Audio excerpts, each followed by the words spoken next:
Mm-hmm. Hey. Speaking of McFarlane, so each of the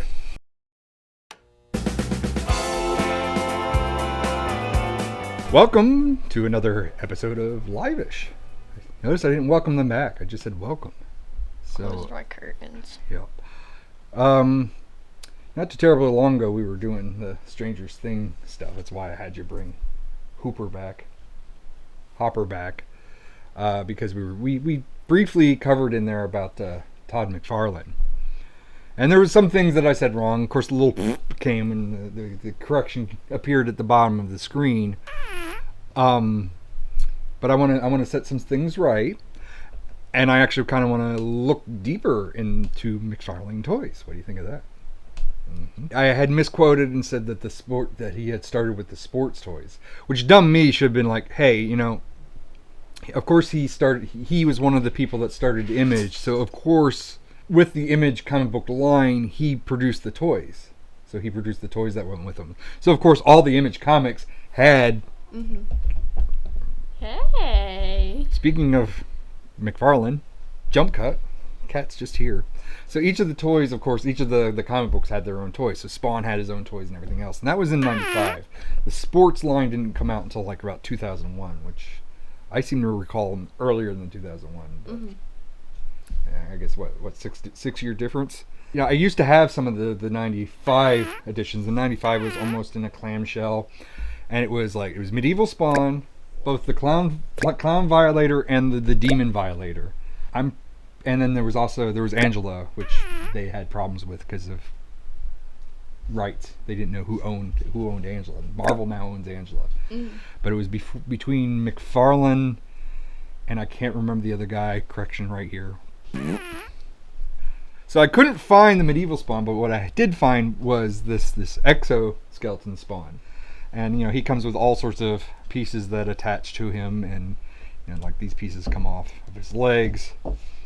However, McFarlane Toys, especially McFarlane Toys back then, were known for a crap ton of paint variants and color variants and stuff, because that's a paint variant.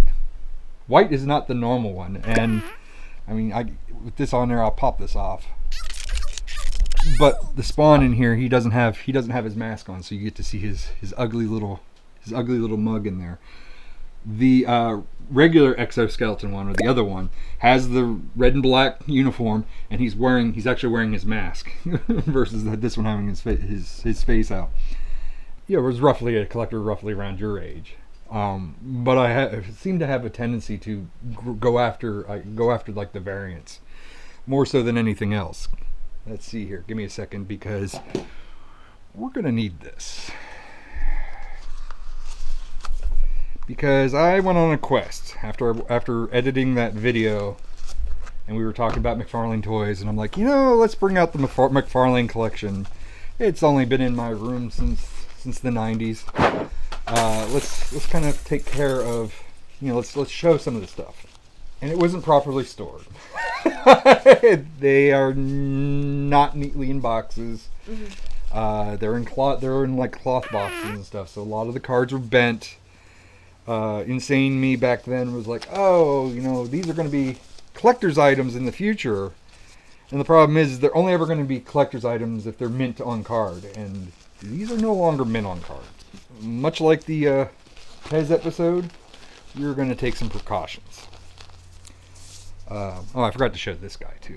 This guy comes from Wetworks. Was produced through Image Comics. And this is supposed to be Frankenstein's monster. And we note about like how many points of articulation that these guys have. This guy, his legs, only his legs move. He has no articulation in his knees. No articulation in his knees, no articulation in his elbows. His arms and legs move, his hips move. His head would move if he didn't have a huge mane of hair that prevents it from turning.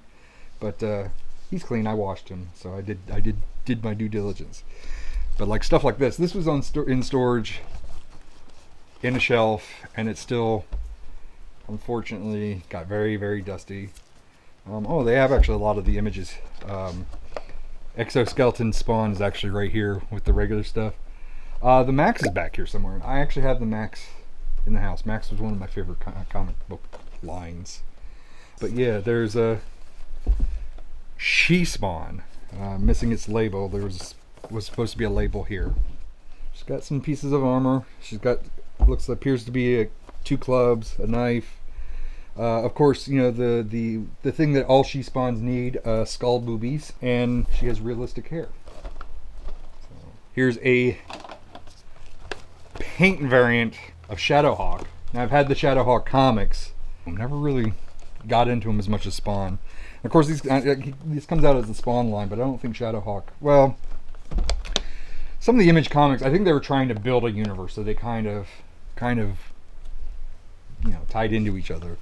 But you know, the good old, this is the glue's coming apart. There's the one-of-a-kind collector bug that has died in the package. I think it's time for these to kind of come out of their box. The package is done for. Package is no good. Sorry. Oh, here you go. The spear shoots from the launcher. So this is the launcher, and this is Jesus Christ! the spear. Oh my god! You just knocked me out. But, there's that. There you go. Oh my god! And then in the theme of this guy here, here's a Wetworks character, and I'm pretty sure, yeah, Assassin 1, according to the back, is supposed to be blue. This guy's supposed to be blue, and this one's red. So I assume that he not only entered my collection because he was a variant, but because he was on clearance. Normally $9.99, marked down to $9.42 from KB Toys. Frankenstein's apparently part of werewolf, vampire, Dane, Grail, Dozer, Mother 1, Assassin 1, Delta Commander, Frankenstein, Blood Queen, and Pilgrim. I can't tell you one thing about it. I think I just bought this because it's like, oh, it's red instead of blue, and it looks kind of cool. This is a do not for collectors. Although, do you even know what X-Files is anymore? I've heard of it. Have you ever watched any X-Files? No, maybe. And the things with these was like, there's Scully who would come in a suit, and then she would have something different. And then it would be another one with her in a suit, and then also something different. So they got you to buy a bunch of things just because they were packaged with different things. There's this molder with the alien, and then there's this molder with this thing, and then this Dana with this thing, and then this Dana would come with this alien. But there's one where they're wearing the suits, and there's one with a body bag, and then there's one with I think like a Molten Man or something like that. I mean, they're just. It's kind of weird because it's like, oh, it's for X-Files is more for adults. It's not really a kids thing. I wasn't really a kids. Mm-hmm. But this was, I believe these came from like Toys R Us when Toys R Us existed, and these are gonna come out of their box too.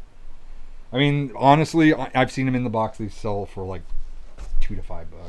I got some Star Trek that somebody donated that didn't store very well.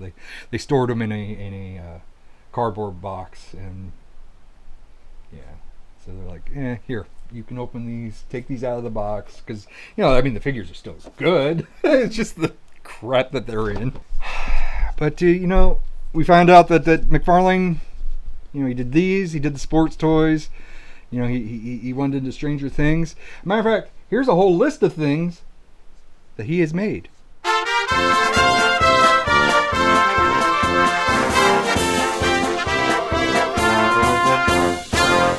I mean, who knew? Like Fortnite and Mortal Kombat and that anime show that you like that's over there. What is it called? My Hero Academia. Two lines of My Hero Academia. There are the 7-inch lines that are closer to this, and then there's yeah, these are. I don't know, what are these? I mean, this is supposed to be. He's almost on par to Spawn. I mean, this is supposed to be 7-inch. A little bit smaller than 7-inch. I mean, we're back with. These are 5-inch. These are 5-inch? Mm-hmm. 5-inch right there on the back. And then there's the 12-inch right there.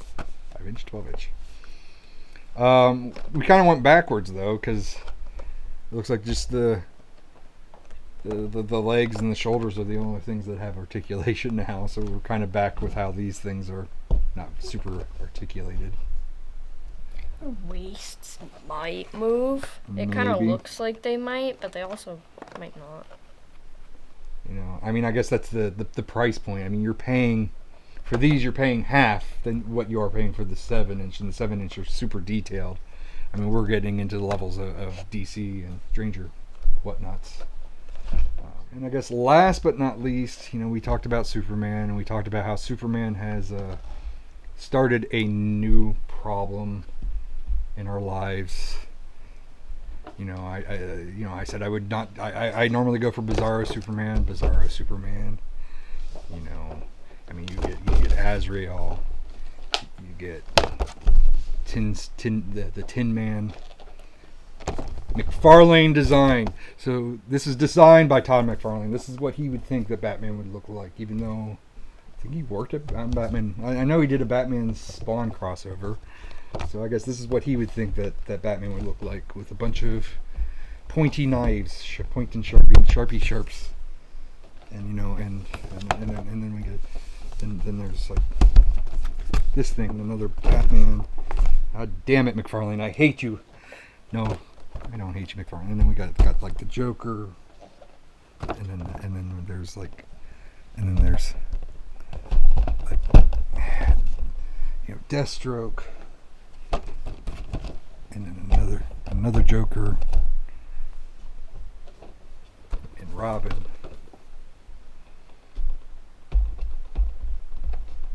Help me here, help me, Rhonda.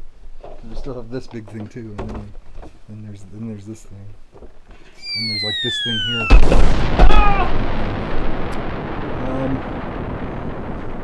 I can't see anymore. No, over a little bit. Yeah, there I am. I see me. I guess that means that as far as this closer look into McFarlane has reached the boundaries of our camera. So yeah. So I think we're gonna call it from here, and we'll see you next time. See ya.